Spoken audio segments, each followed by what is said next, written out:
been over half a year since the investigation into me began.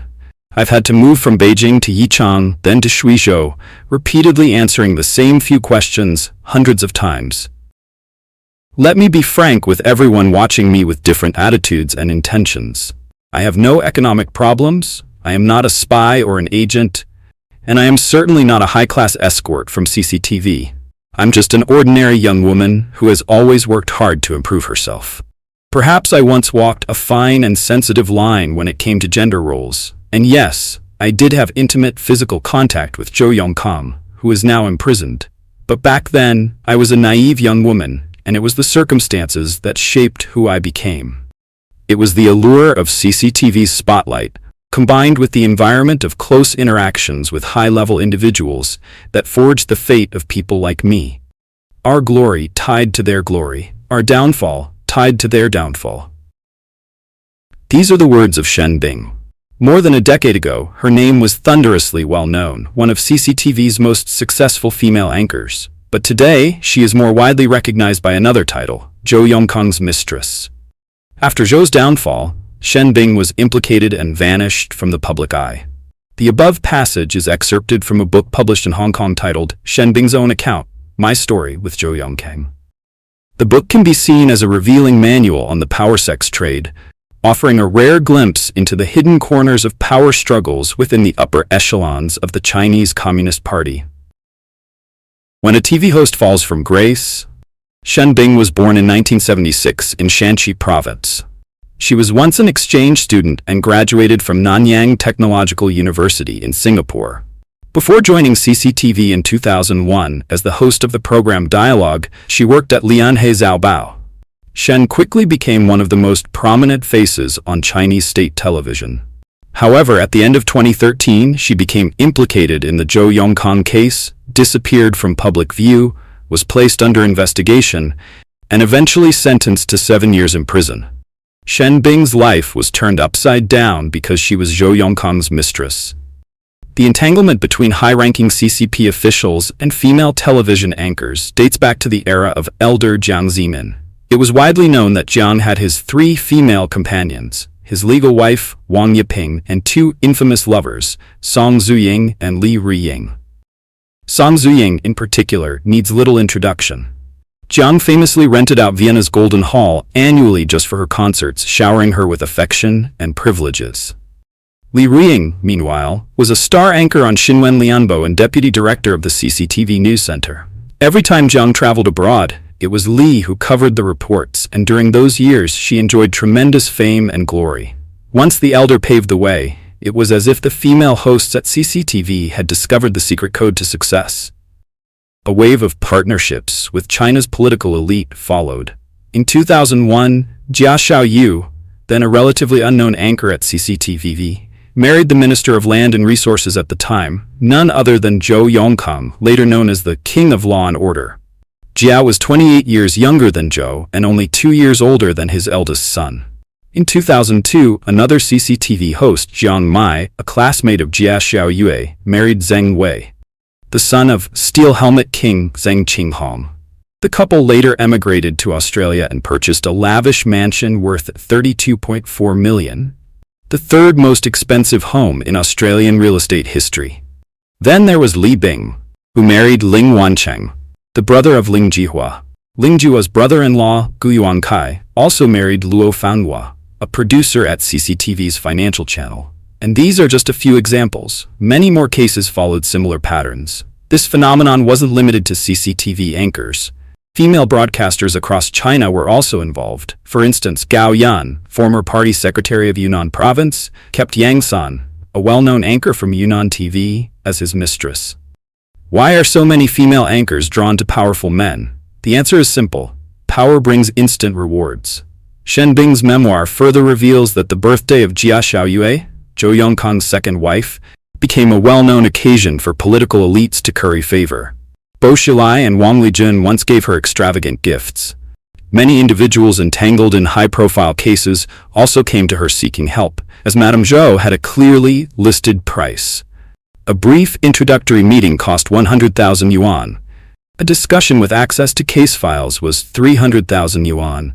And any attempt to pulls strings for a case was priced according to its value. If the case involved less than 50 million yuan, she wouldn't even consider it. The affair between Shen Bing and Zhou Yongkang. To say that marriages between officials and TV anchors are based on love would be laughable. Even a 3-year-old wouldn't buy it. If they're legally married, it's at least acceptable on paper. But Shen Bing's story is far more scandalous. One of the most shocking revelations in Shen Bing's own account is the 3 women, 1 husband arrangement. After marrying CCTV anchor Jia Xiaoyue, Zhou Yongkang continued his affairs within CCTV. Both Ye Yingchen and Shen Bing became his mistresses. Zhou had no specific type, young or old, he wanted them all.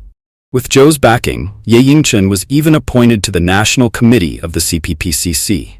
Shen Bing amusingly recounts how, despite being married, Ye Yingchen was fiercely jealous.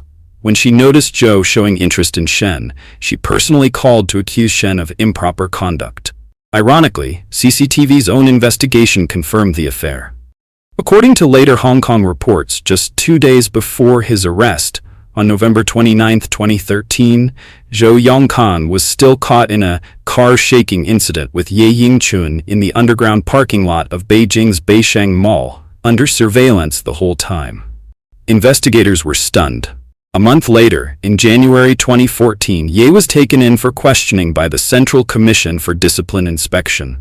Zhou's moral decline was notorious. In Beijing alone, he maintained 6 private residences for pleasure. His debauchery was widely known, especially after he became Sichuan's party secretary in 1999. Local officials, aware of his lust, would present him with beautiful women. One paper estimated Zhou had slept with over 400 women. He eventually divorced his longtime wife Wang Shuhua to marry Jia Xiaoyu, and was even suspected of orchestrating a traffic accident to eliminate his former spouse. So how did Shen Bing become his mistress? In 2003, Shen married Shanghai real estate tycoon Kai Jiangguo. They had a beautiful daughter and seemed to live a comfortable life until trouble hit. In 2008, Chai invested in 3 property projects in Beijing's 3rd Ring Road area, but sales were sluggish and stress took a toll on him. Shen turned to Zhou Yongkang for help. With just 1 phone call, Zhou had all the apartments sold out, mostly to ultra-wealthy buyers snapping up entire buildings for office use. At first, Kai was thrilled but soon grew suspicious. Why are buyers pouring in like a flood? He discovered Shen had asked Zhou for help and their relationship had deepened. Furious, Kai confronted her. No wonder they say CCTV is a den of debauchery. It's true. Shen, humiliated, slapped him. He stormed out and they divorced a month later. Newly single, Shen turned to Zhou and officially became his mistress, his little fourth. Her fate changed overnight. In 2009, Zhou created a new department under the Central Politics and Law Commission, called the Political Legal Information Center, with the rank of Provincial Bureau. Shen was transferred there and immediately appointed deputy director, equivalent to deputy bureau level. Just the day before, she'd been a regular state TV employee with no official rank. Suddenly, she was a mid-level CCP official. The transaction had produced instant results. Who wouldn't be tempted?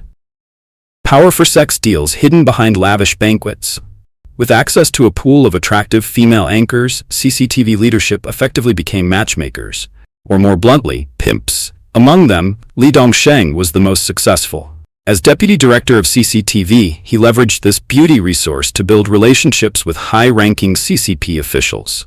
At many elite banquets, female anchors were invited not for their journalistic skills, but as decorative vases. According to Shen Bing's book, these events were routine. The women didn't resent this role. On the contrary, they often felt honored, seeing it as a gateway into the upper circles of power. Shen Bing's book repeatedly mentions banquets hosted by Li Dongsheng, often held for figures like Zheng Qinghong, Zhou Yongkang, Cao Junming, and other so-called red princelings. In return, Li Dongsheng was handsomely rewarded. With Zhou Yongkang's backing, Li jumped from deputy director of CCTV in 2000 to deputy director of the National Radio and Television Administration. Just a year later, he became vice minister of propaganda. Then in October 2009, he made an unprecedented leap to the Ministry of Public Security under Zhao's control as a full-ranking vice minister, second only to the minister himself. By 2012, he had become a member of the CCP Central Committee. Li, a career propagandist with no background in law enforcement, became Vice Minister of Public Security. It sounds like fiction, but it was real. Education and competence didn't matter. What mattered was loyalty to the right patron. Li Dongsheng may well have been the most powerful pimp in party history, but when Zhou Yongkang fell, Li went down with him.